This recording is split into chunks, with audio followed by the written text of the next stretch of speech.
Hello dear learners of class 6. Today I am here back with the explanation video of your book, and the chapter here is chapter number 5, which is separation of substances.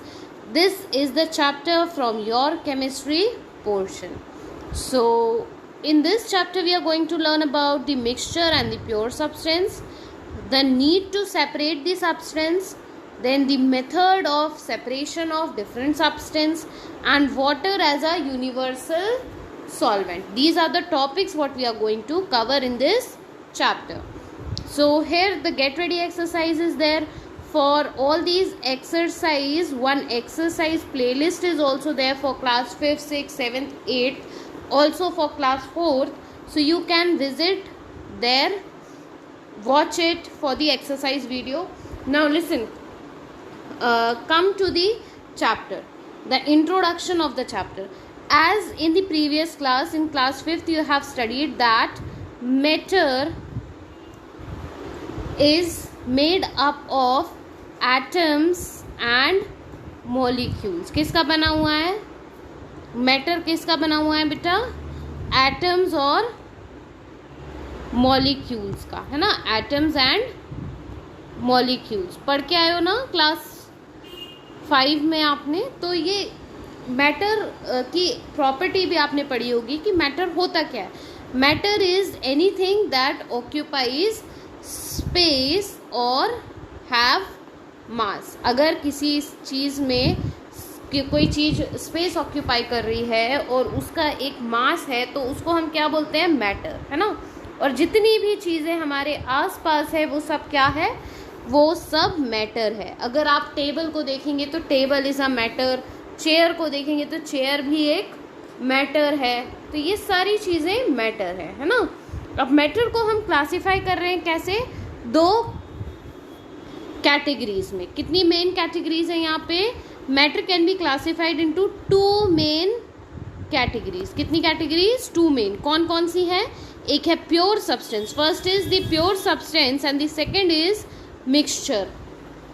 ये 2 categories में हमने divide किया है. ठीक है students, एक बार और recap ले लेते हैं. हमने क्या पढ़ा है? हमने पढ़ा है अभी मैटर के बारे में. मैटर क्या होता है? Anything that occupies space and have मास, उसको हम बोलते हैं मैटर. अब यहाँ हमने पढ़ा कि मैटर को हमने 2 कैटेगरी में कैटेगराइज किया है. किसको? मैटर को हमने 2 कैटेगरी में कैटेगराइज कर दिया है. एक है आपका प्योर सब्सटेंस और दूसरा आएगा मिक्सचर. ठीक है, इतनी बात आपको समझ आ गई. अब प्योर सब्सटेंस में आपके आ जाएंगे सारे एलिमेंट्स, जैसे कि मेटल और नॉन मेटल, मेटलॉइड्स. मिक्सचर में आएंगे आपके एयर. एयर जो है वो एक बेस्ट एग्जाम्पल है मिक्सचर का. ठीक है, तो इतना आपको समझ आ गया है. आगे चलते हैं. अब यहाँ हमको पढ़ना है प्योर सब्सटेंस और मिक्सचर के बारे में. प्योर सब्सटेंस क्या होते हैं? ऐसे सब्सटेंस जो एक टाइप के एटम या मॉलिक्यूल से बने हुए हैं, उनको हम बोलेंगे प्योर सब्सटेंस. क्या बोला यहाँ पे? एक ही टाइप के एटम या मॉलिक्यूल से बने हुए सब्सटेंस होते हैं प्योर सब्सटेंस. अब प्योर सब्सटेंस में 2 चीज़ें आएंगी. ठीक है, प्योर सब्सटेंस में क्या आने वाला है? 2 चीज़ें. एक तो आपके एलिमेंट्स और कंपाउंड्स. ठीक है, एलिमेंट पहला हो गया. एलिमेंट ये किस में आएगा? प्योर सब्सटेंस में. दूसरा कंपाउंड, ये भी आपका प्योर सब्सटेंस में आएगा. एलिमेंट्स जो होते हैं वो सिर्फ एक ही टाइप के एटम को कंसिस्ट करते हैं. ठीक है, एलिमेंट्स में क्या होता है? सिर्फ एक टाइप का एटम, जैसे कि गोल्ड, क्लोरीन, ऑक्सीजन, डायमंड. ये सब एग्जाम्पल हैं किसके? ये सब एग्जाम्पल हैं आपके एलिमेंट्स के. अगर हम बात करें वहीं पर कंपाउंड की, तो कंपाउंड 2 एटम या 2 से ज़्यादा एलिमेंट के कंबाइन होने पर बनता है. जब 2 एलिमेंट्स या 2 एटम कंबाइन होंगे केमिकली, तब बनेगा आपका कंपाउंड. तब किसका फॉर्मेशन होता है? कंपाउंड का. तो यहाँ पर कंपाउंड के कुछ एग्जाम्पल्स दिए हुए हैं, जैसे कि सॉल्ट, वाटर, सोप, शुगर. ये सब एग्जाम्पल हैं किसके? कंपाउंड के. अब जो मिक्सचर की हम बात करें, ठीक है, बहुत सारी चीज़ें हमारे आसपास किस फॉर्म में होती है, मिक्सचर के फॉर्म में। मिक्सचर क्या होता है, यहाँ डेफिनेशन आप अंडरलाइन करें, a mixture consist of the molecule of different substance और एलिमेंट कॉल्ड कॉन्स्टिट्यूएंट्स।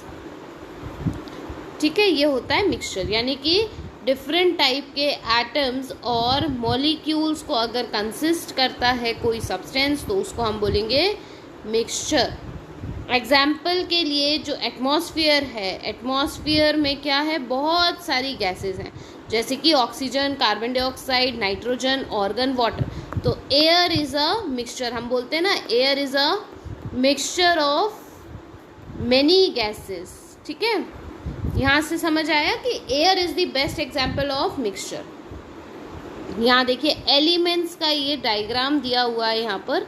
तो एलिमेंट में देखो एक ही टाइप के क्या दिख रहे हैं यहाँ पे, only one type of atom, only one type of atoms is there in the element, whereas in the compound we have two or more atoms, it is known as the compound. Clear?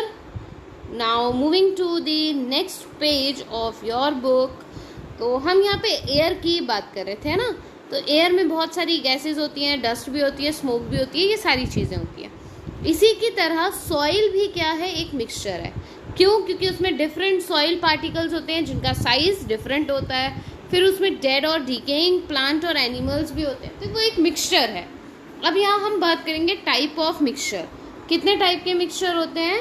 तो basically हमारे पास दो type के mixtures हैं, एक है homogeneous, दूसरा है heterogeneous. Homogeneous mixture में क्या होता है कि होमोजेनस मिक्सचर एक ऐसा मिक्सचर है जिसमें से हम सॉल्वेंट और सल्यूट दोनों को अलग देख नहीं सकते, है ना, यानी कि बहुत यूनिफॉर्मली स्प्रेड होता है। जैसे एग्जाम्पल के लिए अगर वाटर में सॉल्ट मिक्स कर दोगे तो क्या आप देख पाओगे कि ये सॉल्ट के मॉलिक्यूल्स है, ये वाटर के मॉलिक्यूल्स है, ऐसा नहीं होता है ना। तो ये इस टाइप का जो मिक्सचर है उसको हम बोलते हैं हेट्रोजेनस मिक्सचर। अब होमोजेनस मिक्सचर्स क्या होते हैं? ऐसे मिक्सचर्स जिसके मॉलिक्यूल्स को हम देख सकते हैं। अब इसका बेस्ट एग्जांपल है सैंड को अगर हम वाटर में मिक्स करते हैं, H2O का क्या मतलब होता है यहाँ पे, वाटर।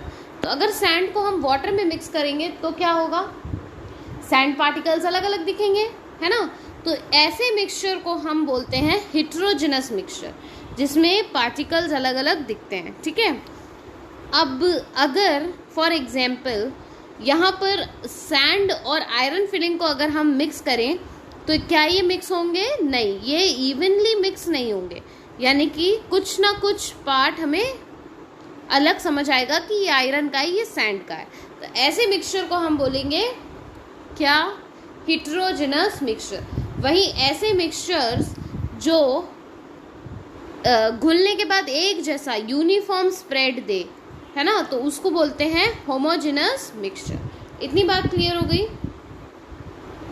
यहाँ पे देखो ये होमोजेनस मिक्सचर के लिए आप देख सकते हो कि हर दो मॉलिक्यूल के बाद एक मॉलिक्यूल है। अब ये दो जो मॉलिक्यूल्स हैं इसको आप कंसीडर करो कि ये वाटर मॉलिक्यूल है और ये जो रेड वाला मॉलिक्यूल है ये सॉल्ट का मॉलिक्यूल है। ठीक है, तो इवनली स्प्रेड हुए हैं ना सारे मॉलिक्यूल्स। हम अलग नहीं बता पाएंगे कि भैया इतने एरिया में सॉल्ट है, इतने में वाटर है, ऐसा नहीं बता पा रहे हैं। वहीं अगर हम हेट्रोजेनस की बात करें तो यहाँ रेड वाले आप ले लो कि ये सैंड है, ये सैंड पार्टिकल है, और ब्लू वाले जो हैं वो वाटर, यानी कि H2O। ठीक है, ब्लू वाले क्या हो गए, वाटर। तो आप बता सकते हो ना कि वाटर कहाँ है, सैंड कहाँ है, अलग दिख रहा है रेड, एक साथ ये इतने सारे रेड, ये सैंड पार्टिकल्स हो गए, ये वाटर पार्टिकल अलग अलग दिख सकता है आपको। देन नेक्स्ट हम आ जाते हैं कि मिक्सचर की प्रॉपर्टीज़ क्या हैं। तो यहाँ अगर हम प्रॉपर्टीज़ ऑफ मिक्सचर की बात करें तो एक मिक्सचर जो है वो किसी भी प्रपोर्शन में हो सकता है, किसी भी रेशो में हो सकता है। अगर मैं 2:3 की बात करूँ तो इस रेशो में भी हो सकता है, 3:4 की बात करें तो इसमें भी हो सकता है। ठीक है, फॉर एग्जाम्पल कि हम 2 स्पून शुगर और 1 ग्लास पानी लेंगे तो भी वो मिक्सचर है, और अगर हम 5 स्पून शुगर और 2 ग्लास वाटर ले रहे हैं तो भी वो मिक्सचर होगा। इसके साथ दूसरी प्रॉपर्टी है आपकी कि जो मिक्सचर है उसके कॉन्स्टिट्यूएंट रिटेन करते हैं उनकी खुद की प्रॉपर्टी को। They do not assume a new property, उनकी कोई न्यू प्रॉपर्टी नहीं होती। फॉर एग्जाम्पल, अगर आप सैंड और वाटर को मिक्स करेंगे तो सैंड की अपनी खुद की क्वालिटी है, उससे कोई न्यू सब्सटेंस का फॉर्मेशन नहीं होने वाला है। थर्ड प्रॉपर्टी क्या होगी मिक्सचर की कि हम इसको सेपरेट कर सकते हैं by physical as well as by the chemical method also. So the constituent can be separated again by employing simple physical methods. जैसे कि अगर आपको सैंड और वाटर को अलग करना है तो आप क्या कर सकते हो, यू कैन फिल्टर इट। अगर आपको सॉल्ट और वाटर को अलग करना है तो इवेपोरेशन। इसी तरीके से यहाँ एग्जाम्पल दिया हुआ है कि we can use a magnet to separate iron filing from the mixture of sand and the iron filing. अगर आयरन फिलिंग और सैंड का मिक्सचर है तो आप किसका यूज़ करेंगे, यहाँ पे मैग्नेट का यूज़ करके इस मिक्सचर को अलग कर सकते हैं। क्यों मैग्नेट का, क्योंकि जो आयरन फिलिंग है वो अट्रैक्ट हो जाएगी मैग्नेट से, तो इसलिए हम यहाँ पर मैग्नेट का यूज़ कर सकते हैं। इसी तरीके से स्टोन को हम इजीली सेपरेट कर सकते हैं ग्रेन से। किस तरीके से, पिकिंग के मेथड से, हैंड पिकिंग। अब पहली बात तो हम इतनी सेपरेशन की बात करें तो नीड क्या है सेपरेशन की, सेपरेशन की ज़रूरत होगी इसलिए तो हम सेपरेशन की बात करें। तो सेपरेशन की नीड तो है। क्यों है नीड, क्योंकि हमें चाहिए प्योर सब्सटेंस। अगर हमको प्योर सब्सटेंस चाहिए तो हमें सेपरेट करना पड़ेगा। To obtain the desired component, जो कंपोनेंट आपको डिज़ायरेबल है उस कंपोनेंट को ऑब्टेन करने के लिए आपको सेपरेशन की नीड होती है। ये पहला रीज़न है। जैसे कि फॉर एग्जांपल अगर आपने टी बनाई है, ठीक है, तो आपको स्ट्रेन क्या करना पड़ेगा, आपको सेपरेट करना पड़ेगा टी लीव्स को, तभी आप वो जो लिक्विड मिक्सचर है उसको टी और टी लीव्स को अलग कर पाएंगे, है ना। तो इसीलिए, क्योंकि आप टी लीव्स के साथ टी तो नहीं पी सकते, तो आपको डिज़ायरेबल कंपोनेंट को सेपरेट करने के लिए मिक्सचर करना है, मिक्सचर को सेपरेट करना है। इसके बाद पल्स और अदर ग्रेन्स जो होते हैं उसको भी आपको, जब आप खरीद के लाते हैं तो उसमें बहुत सारी इम्प्योरिटीज़ होती हैं, जैसे कि स्मॉल स्टोन्स। तो इस स्मॉल स्टोन को रिमूव करना पड़ता है कुकिंग के पहले। अगर हम कुकिंग के पहले उसको रिमूव नहीं करेंगे तो जब हम खाना खाएंगे तो वो हमारे मुंह में आएंगे और उसकी वजह से हमको दिक्कत होगी। इसीलिए उसको हैंड पिकिंग से हम अलग कर देते हैं, सेपरेट कर देते हैं।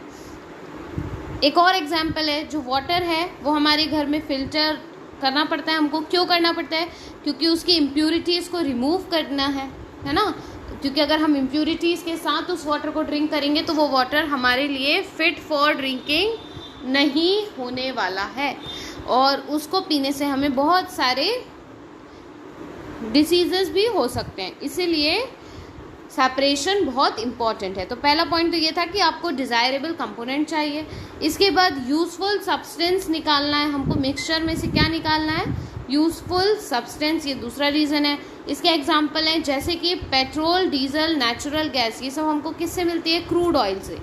क्रूड ऑयल कहाँ से आता है, जो डीप सी इनसाइड, हाँ, फ्रॉम द डीप सी और deep inside the earth mining करते हैं, तब हमें ये सारी चीज़ें मिलती हैं, है ना। तो इसको भी हमको सेपरेट करना पड़ता है। बटर जो है वो ऑब्टेन किया जाता है कहाँ से, कर्ड से, है ना। और जब हम बटर कर्ड को चर्न करते हैं तो हमें क्या मिलता है, बटर मिल्क और बटर मिलता है। तो ये जो सेपरेशन है, it help to separate butter from the butter milk which is the liquid part. Butter milk क्या होता है, it is the liquid part. Then in next case जो प्योर सब्सटेंस है वो रिक्वायर्ड है फॉर सम इम्पॉर्टेंट वर्क। जैसे कि अगर आप लेबोरेटरी या रिसर्च इंस्टीट्यूट में काम करते हो तो आपको वहाँ प्योर सब्सटेंस चाहिए किसी भी एक्सपेरिमेंट को करने के लिए। ये तीसरा रीज़न है ना। तो इसीलिए भी आपको प्योर सब्सटेंस चाहिए। जैसे कि कुछ एक्सपेरिमेंट में आपको प्योर वाटर, जिसको हम डिस्टिल वाटर बोलते हैं, जो सारी इम्प्योरिटीज से फ्री होता है, उसको यूज़ करते हैं लैबोरेटरी में, ताकि आपको डिज़ायरेबल रिजल्ट मिल सके। और डिस्टिल वाटर जो है is obtained by the complex process that removes all the impurities. अब ये भी आपको थोड़ा सा हाईलाइट कर लेना है कि डिस्टिल वाटर लैबोरेटरीज में यूज़ होता है और ये कॉम्प्लेक्स प्रोसेस करके डिस्टिल वाटर बनाया जाता है। नेक्स्ट हम बात करते हैं मेथड ऑफ सेपरेशन की। तो कितनी मेथड्स होंगी सेपरेशन की? एक होगी आपकी फिजिकल मेथड, एक मेथड जो हम पढ़ेंगे अभी वो है फिजिकल मेथड, दूसरी मेथड है केमिकल मेथड, यानी कि chemical separation and the physical separation.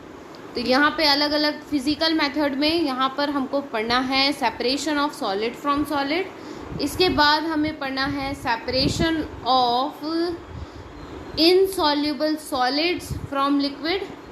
Then after this we need to study the separation of soluble solids and liquids, then separation of immiscible liquids, then separation of miscible liquids.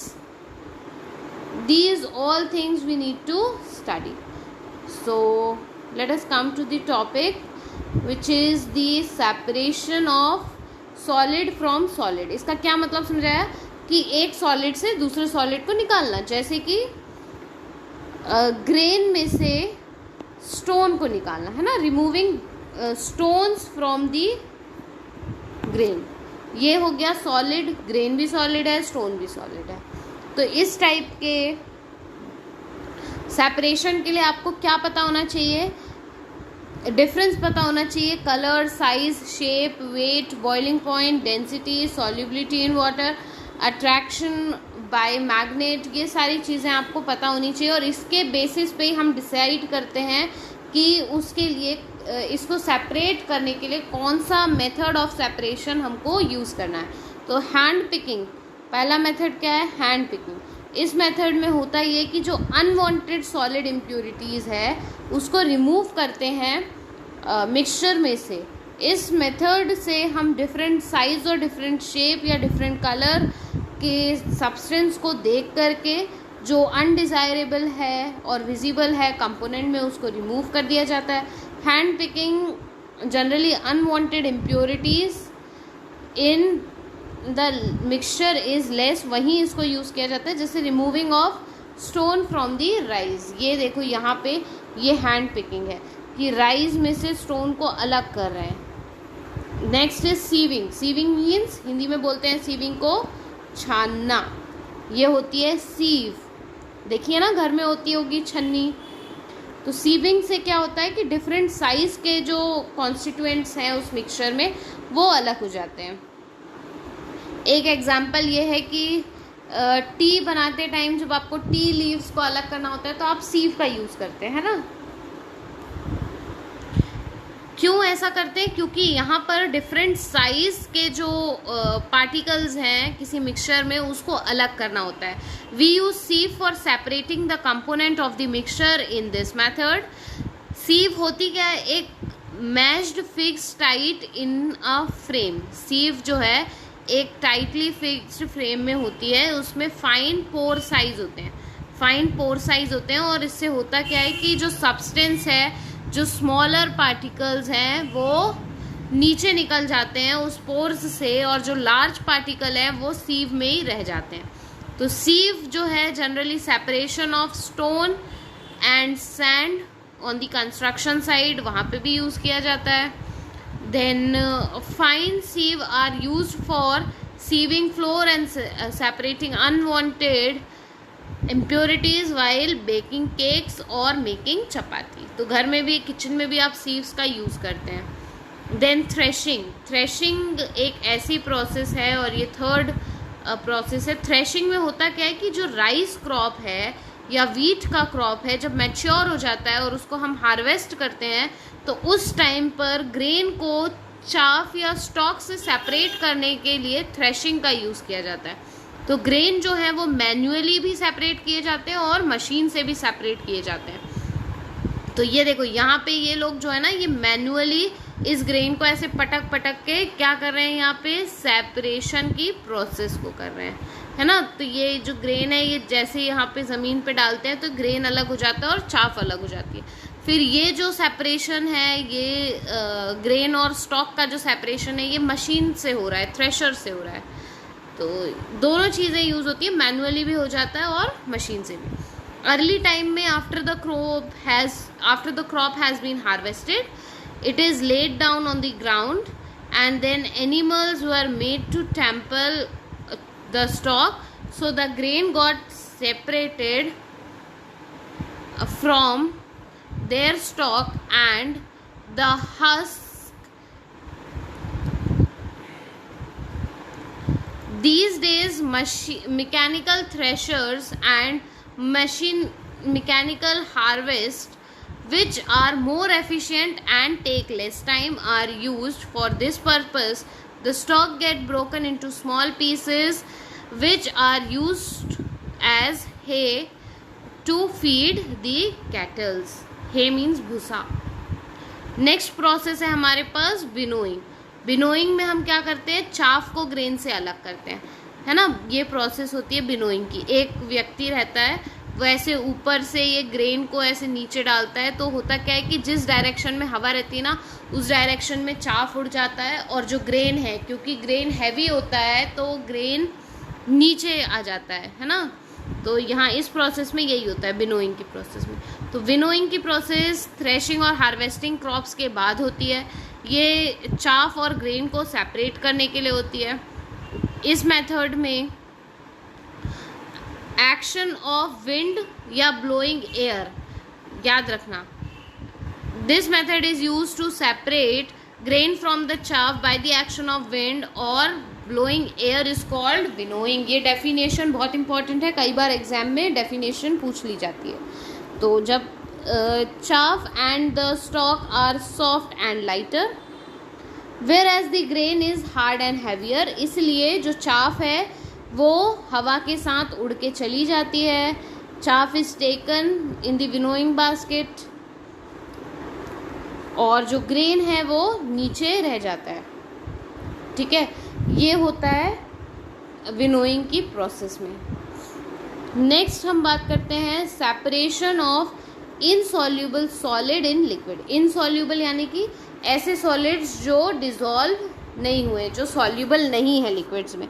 तो ऐसे solid में क्या आएगा, sand grain, soil, ये सारी चीज़ें जो soluble इतने अच्छे से नहीं हो पाती हैं या पार्शियली सॉल्युबल होती हैं। तो उसको हम सेपरेट करने के लिए दो मेथड्स हैं हमारे पास, सेडिमेंटेशन और डिकेंटेशन।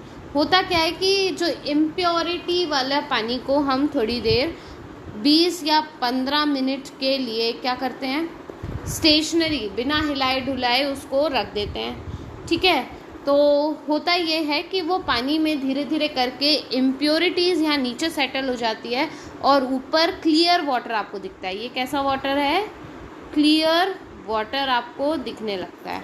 तो ये जो क्लियर वाटर दिख रहा है इसको हम बोलते हैं सुपरनेट, और जो नीचे इम्प्योरिटीज़ जमी हुई इसको बोलेंगे सेडिमेंट्स। उसके बाद हम डिकेंटेशन की जो प्रोसेस है, ये जो क्लियर वाटर है इसको हम ट्रांसफ़र कर देते हैं एक दूसरे बीकर में, इस प्रोसेस को बोलते हैं डिकेंटेशन। और ये वाली जो प्रोसेस है ये सेडिमेंटेशन, ये प्रोसेस जो है वो डिकेंटेशन है। तो इतनी बात समझ आ गई यहाँ पे। अब हम पढ़ते हैं इसको डिटेल में। तो यहाँ हमें पढ़ना है सेडिमेंटेशन और डिकेंटेशन की प्रोसेस। तो सेडिमेंटेशन और डिकेंटेशन होता क्या है, जब किसी मिक्सचर में हैवी इनसॉल्युबल सब्सटेंस आ जाते हैं तो उसको हम थोड़ी देर के उसको सेपरेट करने के लिए दो मेथड यूज़ होते हैं। एक होता है सेडिमेंटेशन, फिर उसको फॉलो किया जाता है डिकेंटेशन से। तो जो सेडिमेंटेशन की प्रोसेस है उसमें होता ये है कि अनडिस्टर्ब छोड़ दिया जाता है मिक्सचर को कुछ समय के लिए। तो उसमें जो हैवी पार्टिकल्स हैं वो सेटल हो जाते हैं बॉटम पर ड्यू टू ग्रेविटी, और इसी प्रोसेस को हम बोलते हैं सेडिमेंटेशन। तो इस प्रोसेस में जो चीज़ नीचे सेटल डाउन होती है उनको बोलते हैं सेडिमेंट्स, और जो क्लियर लिक्विड ऊपर दिखेगा वो होगा सुपरनेंट। ठीक है, देन जब क्लियर वाटर दिखता है तो उसको विदाउट डिस्टर्बिंग हम ट्रांसफ़र करते हैं किसी ट्रांसफ़र या पोर करते हैं किसी दूसरे कंटेनर में, तो इसको हम बोलते हैं डिकेंटेशन। देन नेक्स्ट हमारे पास है फिल्ट्रेशन। फिल्ट्रेशन की जो प्रोसेस है उसमें करते क्या है कि इस तरीके से एक फ़िल्टर पेपर होता है, आपकी लेबोरेटरी में भी होगा। तो ये फ़िल्टर पेपर को फोल्ड करके ये जो कोनिकल फनल है, इसको बोलते हैं फनल, इस फनल में लगा देते हैं और यहाँ पर पोर करते हैं हम इम्प्योर वाटर या इम्प्योर सब्सटेंस को। ठीक है, अब जब हम यहाँ इम्प्योर सब्सटेंस को पोर करेंगे तो ये फिल्टर पेपर से प्योरीफाई होकर नीचे आएगा आपका प्योर सब्सटेंस, जिसको हम बोलते हैं फिल्ट्रेट, और ऊपर रह जाएगा आपका जो भी रेसिड्यू है। ऊपर जो फिल्टर पेपर पे रहता है उसको क्या बोलते हैं? रेसिड्यू। तो यहाँ आ जाते हैं हम वापस हमारे फिल्ट्रेशन टॉपिक पे। तो ये जो फिल्ट्रेशन है ये एक ऐसी प्रोसेस है जो फिल्टर करते हैं जिससे, या फिर हम बोलते हैं स्ट्रेन करते हैं, स्ट्रेनर से हो सकती है या फिल्टर पेपर का यूज़ करके भी हो सकती है। इसमें जो इनसॉल्युबल सॉलिड है उसको लिक्विड से अलग कर लिया जाता है। यहाँ पर भी size of pore in the strainer और फिल्टर पेपर पर डिपेंड करता है कि वो पार्टिकल को, किस साइज़ के पार्टिकल को सेपरेट करेगा। जब भी हम टी बनाते हैं, बहुत देर से मैं आपको एग्जांपल दे रही हूँ कि जब भी हम टी बनाते हैं तो टी लीव्स को हम सेपरेट करते हैं टी से और उसी के बाद उसको कंज्यूम करते हैं। तो ये जो चीज़ है इससे सेपरेट होता है, ये भी एक सेपरेशन है, इससे टी लीव और टी सेपरेट हो जाती है। सिमिलरली जो वाटर है उसका भी फिल्ट्रेशन हम होम, स्कूल, ऑफिस, बहुत जगह हम करते हैं ताकि उससे इम्प्योरिटीज़ रिमूव हो जाए और वो फिट फॉर ड्रिंकिंग हो जाए। जब हम हॉट वाटर को पास करते हैं कॉफ़ी बनाने के लिए तो भी जो डिज़ोल्व कॉफ़ी है वही पास होती है फ़िल्टर से, और जो डिज़ोल्व नहीं होती है वो वहीं पे रह जाती है। That is why it is known as the filtered coffee. Which organ act as the natural filter in the body. तो हमारी बॉडी का नेचुरल फिल्टर कौन है? किडनी। हमारी बॉडी में भी किडनी नेचुरल फिल्टर के जैसे काम करती है। क्यों? क्योंकि ये हेल्प करती है फिल्टर करने में वेस्ट मटेरियल को ब्लड से। किडनी का क्या काम है? वेस्ट मटेरियल को फिल्टर करना। कहाँ से फिल्टर करना? ब्लड से। उसके बाद जो वेस्ट है वो रिमूव कर दिया जाता है बॉडी से in the form of urine. इतनी बात समझ आ गई। अब हम आ जाते हैं नेक्स्ट प्रोसेस जो कि है लोडिंग। लोडिंग में जो मडी वाटर है ना, मिट्टी वाला जो पानी है, उसमें थ्रेड से एक एलम को, ये देखो थ्रेड से एक एलम को बांध करके नीचे घुमा दिया गया है। तो जब इसको घुमाते हैं ना तो एलम की वजह से जो मड है या फाइन पार्टिकल है वो नीचे सेटल हो जाते हैं और ऊपर क्या ऑब्टेन होता है हमको? एक क्लियर वाटर। ठीक है, तो जो भी सस्पेंडेड इम्प्योरिटीज़ है वो सब एलम की वजह से नीचे हो जाती है। तो लोडिंग की प्रोसेस जो है ये एक ऐसी प्रोसेस है जहाँ पर सस्पेंडेड पार्टिकल्स जो हैं किसी मिक्सचर में या वेरी फाइन पार्टिकल्स हैं उनका सेडिमेंटेशन होता है। ये प्रोसेस एक लंबा समय लेती है। एग्जाम्पल जैसे कि क्ले पार्टिकल्स हैं, अगर वाटर में हैं तो उनको बहुत लंबे तक सेटल करना पड़ेगा। तो इसलिए एलम का यूज़ करके हम सॉलिड जो सॉल्यूबल है उसको अलग कर सकते हैं। तो एलम के जो पार्टिकल्स हैं, यहाँ से बहुत इम्पॉर्टेंट है ये, ठीक है। तो एलम के जो पार्टिकल्स हैं वो लोड करते हैं क्ले पार्टिकल को और भारी बना देते हैं उन क्ले पार्टिकल्स को, और इस प्रोसेस को बोलते हैं लोडिंग। जो फाइन पार्टिकल्स हैं क्ले के वो सेटल डाउन हो जाते हैं क्विकली और वाटर क्लियर हो जाता है और उसके बाद हम उस वाटर को डिकेंट कर सकते हैं।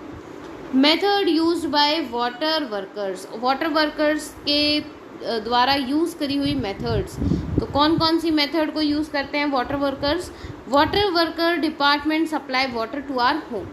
वाटर वर्क सप्लाई जो है वो हमारे घरों तक पानी को पहुंचाता है। This water undergo many processes. बहुत सारी क्लीनिंग प्रोसेसेस, फिल्ट्रेशन प्रोसेसेस होती हैं। तो सबसे पहली प्रोसेस तो यही होती है कि सेडिमेंटेशन होता है, डिकेंटेशन होता है, जिससे जो लार्ज सॉलिड इम्प्योरिटीज़ हैं वो हट जाती हैं। सेकेंड प्रोसेस होती है लोडिंग की।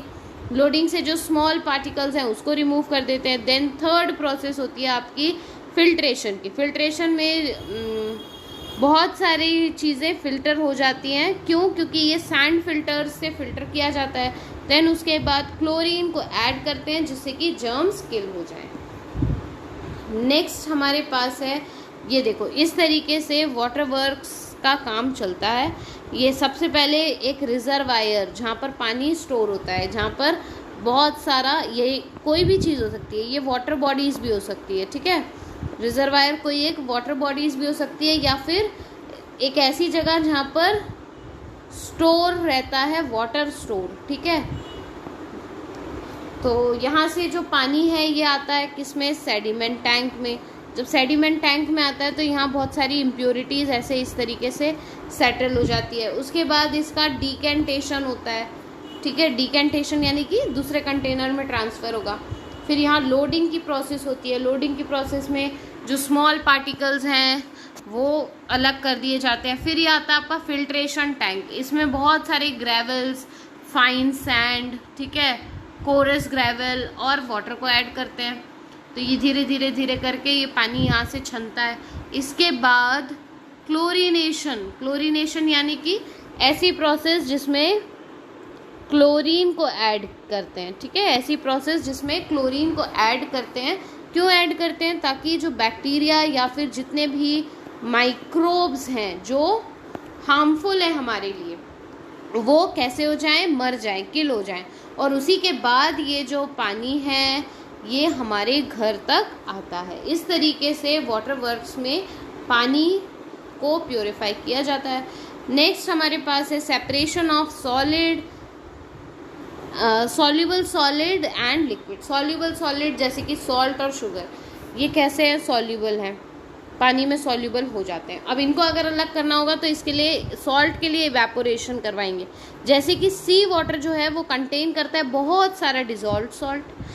तो सॉल्ट को अगर हमको एक्सट्रैक्ट करना है सी वाटर से तो हमको कलेक्ट करना पड़ेगा। जो शैलो पॉन्ड्स हैं जिनको हम सॉल्ट पैन्स बोलते हैं, वहाँ से हमको सॉल्ट को कलेक्ट करना पड़ेगा। तो यहाँ पर जो वाटर है वो सन रेज पड़ती है उस वाटर पे, तो वो पानी इवेपोरेट हो जाता है और पीछे क्या छोड़ देता है? इवेपोरेट होने के बाद सॉल्ट वहीं रह जाता है और पानी इवेपोरेट हो जाता है। तो इसी सॉल्ट को फिर प्रोसेस करके फैक्ट्रीज़ में प्रोड्यूस किया जाता है टेबल सॉल्ट, जिसको हम हमारे खाने में यूज़ करते हैं। इस तरीके से हमको सॉल्ट जो है सी वाटर से ऑब्टेन होता है। Then next is decantation. Decantation एक बहुत अच्छी और इम्पॉर्टेंट प्रोसेस है। डिस्टिलेशन। डिकेंटेशन तो हमने पढ़ लिया है। डिस्टिलेशन एक ऐसी प्रोसेस है जिससे हमको क्या मिलता है? Distil water. तो ये डायग्राम बहुत IMP डायग्राम है, ये एग्ज़ाम में कई बार पूछ लिया जाता है। तो डिस्टिलेशन की प्रोसेस अब हम पढ़ लेते हैं। डिस्टिलेशन की प्रोसेस में क्या होता है कि प्योर लिक्विड ऑब्टेन किया जाता है किसी भी सोल्यूशन से। इस प्रोसेस में सोल्यूशन को बॉईल करते हैं। बॉईल करने के बाद जो वाटर वेपर होते हैं उनको हम कंडेंस करते हैं। कंडेंस करते हैं तो वाटर जो इम्प्योरिटीज़ को कलेक्ट करता है उसको हम एक फ्लास्क में रख देते हैं, ठीक है। फिर इसके बाद लाइबिक्स कंडेंसर जो होता है वो अटैच होता है, पूरा एक सेटअप होता है, ठीक है। उसके बाद उसमें water boil in the flask and pass through the condenser. Cold tap water is made to flow through the condenser to cool the water vapour. Water vapour changes back. उसके बाद जो वाटर वेपर है वो वापस change हो जाते हैं droplets में। फिर ये ड्रॉपलेट्स को कलेक्ट करते हैं एक दूसरे फ्लास्क में और इसी तरीके से जो वाटर ड्रॉपलेट्स हमें ऑब्टेन हुए हैं वो किसके ऑब्टेन हो गए? हमको डिस्टिल वाटर के।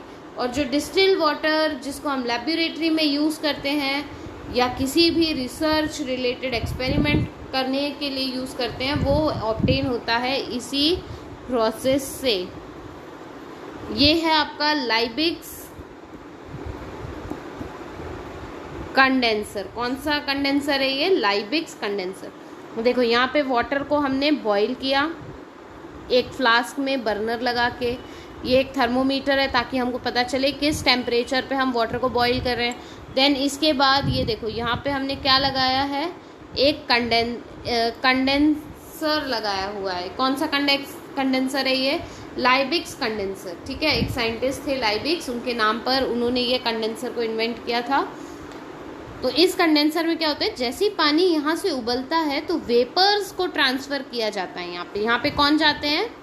वेपर्स। ठीक है, अब जब वेपर्स जाते हैं तो यहाँ ये जो ब्लू ब्लू दिख रहा है ना, ये कौन सा वाटर है? ये है आपका कोल्ड वाटर। तो ये जो वेपर्स हैं यहाँ पर कंडेंस होने लगते हैं। तो ये वाटर के वेपर्स हैं, धीरे धीरे आगे बढ़ते हैं और कूल होते जाते हैं। जैसे जैसे कूल होते हैं ये ट्रांसफ़र हो जाते हैं किस में?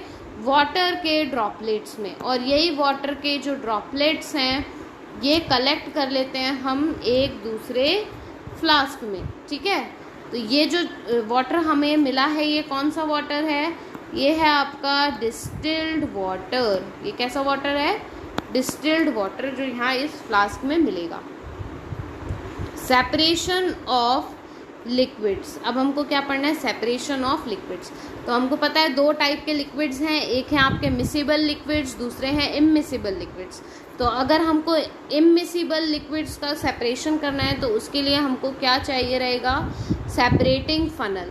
अब इस सेपरेटिंग फनल को अगर आपने देखा होगा तो ये होती है आपकी सेपरेटिंग फनल। इसमें ये एक नोज़ल जैसा लगा हुआ होता है। तो जैसे ही आप दो लिक्विड डालते हैं, जैसे कि ऑयल और वाटर डाला हुआ है, तो जैसे ही ये वाटर के लिए आपने नोज़ल ओपन किया, पूरा वाटर नीचे आ गया, आप नोज़ल बंद कर दो तो आपको यहाँ नीचे फ्लास्क में क्या मिल गया? वाटर, और ऊपर क्या रह जाएगा? सिर्फ ऑयल। इस तरीके से जो लिक्विड है उसको हम सेपरेट कर सकते हैं। जो दो इममिसिबल लिक्विड्स हैं उनको इस तरीके से हम सेपरेट कर सकते हैं। अब मिसिबल लिक्विड्स को कैसे सेपरेट करना है? ऐसे लिक्विड जो एक दूसरे में मिक्स हो गए, तो उसके लिए मेथड है फ्रैक्शन डिस्टिलेशन। फ्रैक्शन डिस्टिलेशन एक बहुत आईएमपी मेथड है, क्लास 8th में भी आपको पढ़ने को मिलेगी। ये मेथड कोल और पेट्रोलियम चैप्टर में ये मेथड दी हुई है। जनरली यहाँ पर सेपरेशन जो है डिस्टिलेशन के मेथड से होता है, फ्रैक्शन डिस्टिलेशन के मेथड से। यहाँ पर दो या दो से ज़्यादा इममिसिबल लिक्विड्स को सेपरेट किया जाता है और इस मेथड को यूज़ किया जाता है separation of liquids of water and alcohol. Similarly crude oil जो कि एक्सट्रैक्ट किया जाता है अर्थ से, उससे डिफरेंट ऑयल, पेट्रोलियम, ये सब निकालने के लिए क्या क्या डिफरेंट सब्सटेंसेस निकलते हैं जब हम क्रूड ऑयल को गर्म करते हैं। यहाँ पे क्रूड ऑयल को जब हम डिफरेंट टेम्परेचर पे रखते हैं तो यहाँ पर हमको डिफरेंट कंपोनेंट्स मिलते हैं, जैसे कि कैरोसिन, पेट्रोल, डीजल। ये सारे सब्सटेंस अलग अलग हो जाते हैं। क्यों अलग होते हैं? क्योंकि इनका जो बॉइलिंग पॉइंट है वो अलग है। यहाँ देखो, यहाँ क्रूड ऑयल डाला, क्रूड ऑयल को एक फर्नेंस से गर्म कर दिया, यहाँ बहुत ज़्यादा हाई टेम्परेचर दिया। यहाँ अलग अलग टेम्परेचर भी लिखे हुए हैं कि कितने टेम्परेचर पे क्या चीज़ ऑब्टेन होगी। जैसे यहाँ पे फ्यूल ऑयल कितने टेम्परेचर पे ऑब्टेन हो रहा है? 350 डिग्री सेल्सियस में। यहाँ अब देखो दूसरी चीज़, ल्यूब्रिकेटिंग ऑयल जो है 300 डिग्री पे, डीजल 200 डिग्री पे सेपरेट हो रहा है, केरोसिन 180 डिग्री पे, नेफ्थलिन हो रहा है आपका 120, पेट्रोल 70 डिग्री, और फिर गैस जो है वो 20 डिग्री पे सेपरेट हो रही है। तो ये अलग अलग टेम्परेचर पे सेपरेशंस हो जाते हैं। कोल और पेट्रोलियम जो है वो क्या है? फॉसिल फ्यूल्स हैं, लेकिन इस they have different source of origin. इनका सोर्स ऑफ ओरिजिन कैसा है? डिफरेंट। कोल को हम ऑब्टेन करते हैं from the buried dead remaining of plants only. वहीं पेट्रोलियम एक ऐसा प्रोडक्ट है जो बनता है एनिमल्स जो बरी होते हैं, यानी कि जो गड़ जाते हैं अर्थ के अंदर। कोल और पेट्रोलियम जो है एक बहुत हाई टेम्परेचर और प्रेशर पे फॉर्म होने वाली चीज़ें हैं, फॉर्म होने वाले फॉसिल फ्यूल्स हैं।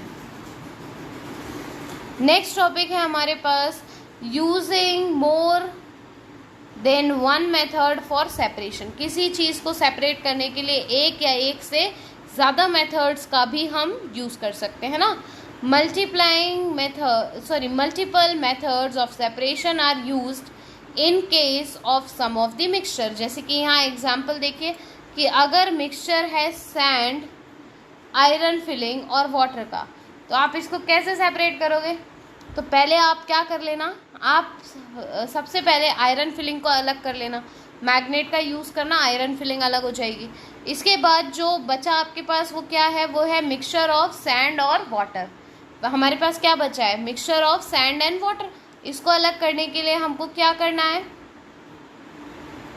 वाटर को इवेपोरेट कर लो, हीट करने से वाटर इवेपोरेट होगा और अलग हो जाएगा, और आपके पास बचेगी बस सैंड। या फिर एक अलग मेथड भी है आपके पास, फिल्ट्रेशन। पानी को हम फिल्टर पेपर के थ्रू फिल्टर भी कर सकते हैं यहाँ पे। तो एक से ज़्यादा मेथड ऑफ फिल्ट्रेशन यहाँ पर यूज़ होगी। Now here water is a universal solvent. ये बात फैक्ट है। इसको वाटर को यूनिवर्सल सॉल्वेंट क्यों बोलते हैं, क्योंकि वाटर की एक प्रॉपर्टी है कि वो लार्ज नंबर ऑफ सब्सटेंस को अपने अंदर डिसॉल्व कर लेता है, इसलिए हम उसको यूनिवर्सल सॉल्वेंट बोलते हैं। ठीक है, अब यहाँ इम्पॉर्टेंट चीज़ है सल्यूट सॉल्वेंट। सल्यूट और सॉल्वेंट जब मिक्स होते हैं तो वो क्या बनाते हैं, सल्यूशन बनाते हैं। इतनी बात क्लियर है आपको। अब सल्यूट होते क्या है, सॉलिड सब्सटेंस जो डिसॉल्व होंगे किस में, वाटर में, उसको हम बोलेंगे सल्यूट। सॉलिड सब्सटेंस जो डिसॉल्व होंगे वाटर में उसको बोलेंगे सल्यूट। और सॉल्वेंट क्या होगा, लिक्विड पार्ट जो उस सल्यूट को अपने अंदर डिसॉल्व होने देगा, उसको हम बोलेंगे सॉल्वेंट। अब यहाँ एग्जांपल देखते हैं कि शुगर डिसॉल्व्ड इन वाटर। तो यहाँ शुगर क्या हो गई आपकी, सल्यूट, और वाटर क्या है, इट इज़ अ सॉल्वेंट। और जब ये दोनों चीज़ मिक्स होती है, सल्यूट और सॉल्वेंट, तो क्या बनता है उससे, सल्यूशन। इतनी बात क्लियर है। Substance such as sugar and salt that dissolve in water is called soluble substance. और ऐसे सब्सटेंस जो डिसॉल्व हो जाते हैं वाटर में उनको हम बोलते हैं सॉल्युबल सब्सटेंस।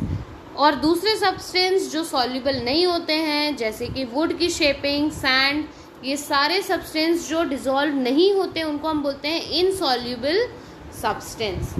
अब यहाँ आ जाते हैं हम, the ability of solvent to dissolve the maximum amount of solute। किसी एक सॉल्वेंट की एबिलिटी कि वो मैक्सिमम अमाउंट ऑफ सॉल्यूट को डिसॉल्व कर ले, उसको हम बोलते हैं क्या, सॉल्यूबिलिटी। क्या बोलेंगे इसको, सॉल्यूबिलिटी। और ये डेफिनेशन बहुत इंपॉर्टेंट डेफिनेशन है, व्हाट इज सॉल्यूबिलिटी।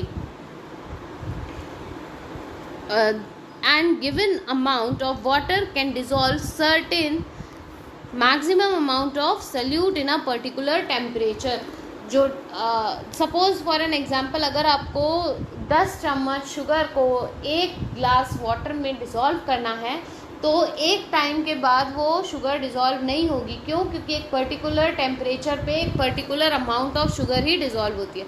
पर जैसे ही आप क्या इंक्रीज़ कर देंगे, आप जैसे ही टेम्परेचर को इंक्रीज़ करेंगे, तो वहाँ पर जो शुगर या सॉल्ट आपने डाली है वो डिसॉल्व होना स्टार्ट हो जाएगी। तो सॉल्युबिलिटी इंक्रीज या डिक्रीज होती है टेम्परेचर से। नाउ नेक्स्ट हमारे पास है importance of water as solvent. तो वाटर हमारे लिए क्यों इम्पॉर्टेंट है, क्योंकि water is required for food to be digested. Water किस लिए रिक्वायर्ड है, जो खाना हम खा रहे हैं उसको डाइजेस्ट करने के लिए वाटर रिक्वायर्ड है। Food is essential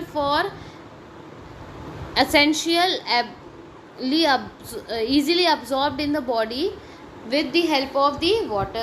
फिर जितनी भी केमिकल रिएक्शंस हैं हमारी बॉडी के अंदर, वो किस मीडियम में होती है, वो वाटर के मीडियम में ही होती है।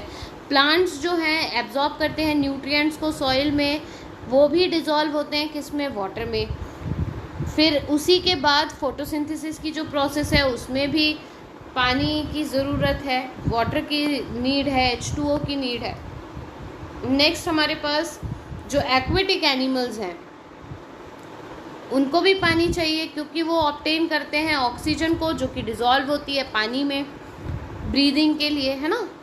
फिर बहुत सारे एक्वेटिक प्लांट्स हैं, वो भी यूज़ करते हैं कार्बन डाइऑक्साइड का, जो डिसॉल्व है वाटर में, या फिर परफॉर्म करने के लिए फोटोसिंथेसिस। नेक्स्ट है जब वाटर को हीट करते हैं तो स्मॉल बबल्स स्टार्ट हो जाते हैं फॉर्म होना। They are filled with the air dissolved in the water. Dissolution of gas escape from water when it is heated. Thus, the solubility of gas in water decrease with the increase in the temperature. This is how water is important to us, and water is the natural resource without which we cannot survive. Clear these many points? So I hope so you have enjoyed learning with Science Wise. Thank you for watching the video, and for more such videos stay connected to Science Wise. And if you have any doubt or any questions, you can ask your doubts and questions in the comment section. Your comments are most welcomed. Thank you, dear students. Stay connected to Science Wise.